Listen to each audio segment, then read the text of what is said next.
Hey guys, it's Alyssa. Welcome back to my channel. If you're new, then I post singing videos like covers and original songs on my other channel, Music by Aly, and on this channel I post storytime challenges, all that jazz, so subscribe, join the Aly crew. And today I'm going to be talking about something that I think I've never really talked about on the internet, but I feel like I'm doing you guys a great disservice if I act like everything is just rainbows and smiles, because that's not what life's about.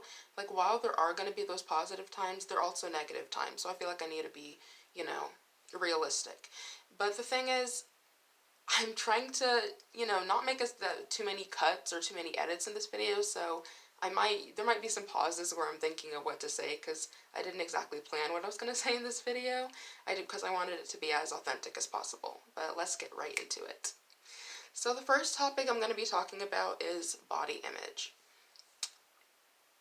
So I was body shamed a lot in middle school for being too flat or too skinny, and the thing is, when you're going through puberty, or like when you're prepubescent, I feel like you shouldn't listen to what people are saying about your body.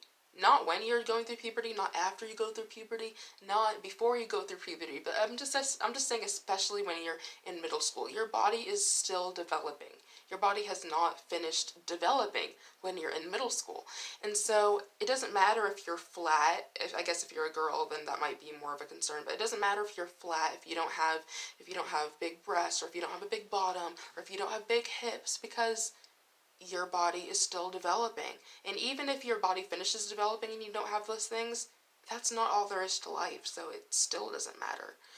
But I feel like what has bothered me more recently is weight gain, because I went from being the skinny person who was body shamed for being skinny to gaining a lot of weight over a short period of time, and that bothered me.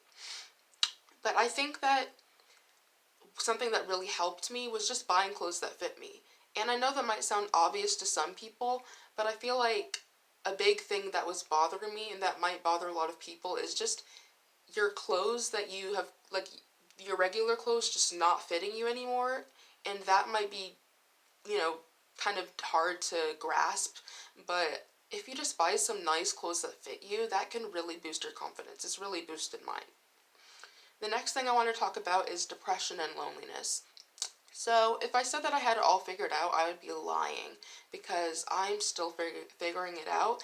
But all of the tips that I'm giving in this video are just things that I've learned from my experience so far. I'm still very young, or things that I've been told by trusted adults. And so the biggest thing for loneliness is to become your own best friend. And I know that's way easier said than done, but I feel like you just, by I'm trying to think of the best way to say this. I feel like just doing things that you enjoy with yourself can help you just get to know yourself better and help you learn to enjoy your own company. Like, things that I do to combat the loneliness is I play my guitar, so you could learn a new skill, because guitar is still fairly new for me. I like to read, I like to draw, I like to sing, I like to write songs, because that's a creative outlet for me. And I feel like that can be helpful if you're somebody on the more artistic side to, write poetry or write songs to get your feelings out there, play an instrument, learn a new skill, learn to cook, learn to sew, learn to crochet, learn to knit, that can be very helpful. The next thing I'm going to be talking about is social media. So people on the internet can be mean, but you have to take what they say with a grain of salt. That's something that I can say that I've been okay at, because sometimes I take things with a grain of salt, but sometimes what people say hurts. And what I do is I make social media my safe place. So you have to do that for yourself. You have to make it your safe place. And what I mean by this is you have to take measures that help it be a safe place for you. Like hiding your like count on YouTube or Instagram, or making your account private on Instagram or TikTok, or turning off your comments on TikTok, or turning off your comments on Instagram, or turning off your comments on YouTube. You get the gist. Something that I have done, and you can let me know if you want me to tell you how to do it in the comment section, but I have filtered a lot of words on YouTube, so if people use certain mean words in their comments, then I just don't see them at all. And that's something that can help you. Like, you have to make social media your own safe place and not care about what it's going to look like not care if it's going to make you look weak or whatever, because that doesn't really matter. What matters is that you are happy on social media, if you are on social media. But if you and if it's getting to the point where it's getting too much for you, take a break from social media. You're not really missing much. I mean, the thing, I've gone on breaks regularly because social media is not, it has its positives, but it's also can be a very toxic place. So when it's getting too toxic for me or it's causing any problems with my mental health, I just take a break for however long that break needs to be. The next thing I'm going to talk about are red flags and green flags in people. So I guess I can talk about red flags for romantic partners or just for friends. So I feel like the biggest red flag, in my opinion, is being judgmental, because not one person is perfect except for Jesus Christ himself. So like you don't really have that authority. You don't have the merit. You don't have the authority.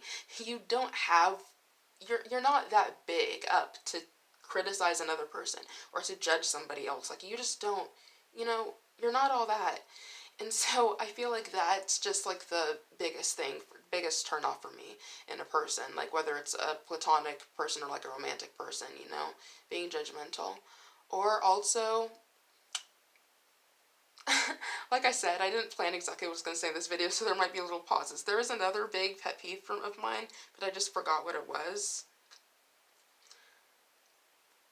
I think it's being judgmental, and I don't know, it might come back to me. But I'm going to move on. Green flags. I feel like the biggest green flag is somebody who supports you, but they're not going to support you to the point that they're going to make you do anything stupid. Like if you say, oh, hey, I want to rob a bank, and they say, yeah, then that's not a real friend. Of course, they're not supposed to encourage you to do, weird things. But somebody who's there for you when you're down, who's also there to have good times with you, I feel like those are some green flags.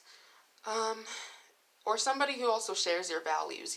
I'm not saying that everybody who's your friend has to have the exact same values as you, but it definitely helps to have at least one friend who kind of has the same goals in life as you, The next thing I want to talk about is school stress.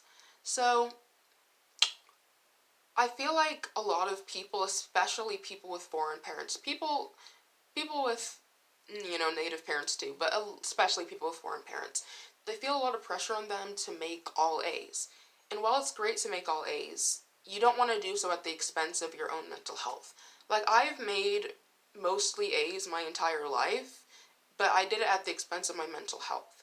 I feel like if you're making A's but your mental health is suffering, that's not the best thing in the world. But if you're making, A's and B's, but your mental health is good, that's a good thing. And I'm not saying to not care about school, because I definitely think that it's important to try your best. But if your best is a B, don't beat yourself up. The next thing I want to talk about are a few tips and tricks that have helped me. So I feel like the biggest thing that's been helping me recently is Alyssa's 3 pillars. Alyssa's 3 pillars are: don't take things so personally, don't jump to conclusions, and what was the third one? Sorry, I forgot. Don't jump to conclusions, don't take things personally, and lower your expectations. I'll probably get more into that in another video, but my time is running out, so, I just want to get on to the next thing. But some tools that have helped me. There's this book called The Ultimate Self-Love Workbook for Teenage Girls, and you can get it on Amazon. I don't know if they have an equivalent for boys, but I'm not sure if it's like exclusively just for girls, but I guess it's targeted towards girls, because I feel like girls have a lot of these self-esteem issues, but it's a really good book. I've finished about half of it, and it's helped me learn some useful quotes or useful tips. And I also have this positive affirmations jar where I have positive affirmations, but not just generic ones like, oh, you're beautiful, you're great. It's more things that are personal to me. So if you want to do that, you can take a jar or a little container and just put positive affirmations that are personal to you. Positive affirmations that are specific to you. Make them personal.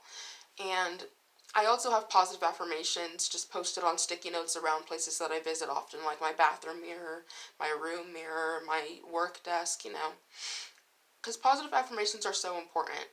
The thing is, you might not believe them when you first make them, but eventually if you repeat them to yourself enough times with conviction, like look in the mirror and say, hey, so and so, you are beautiful, you are talented, you are good at such and such, like make it personal to you, eventually you'll start to believe them.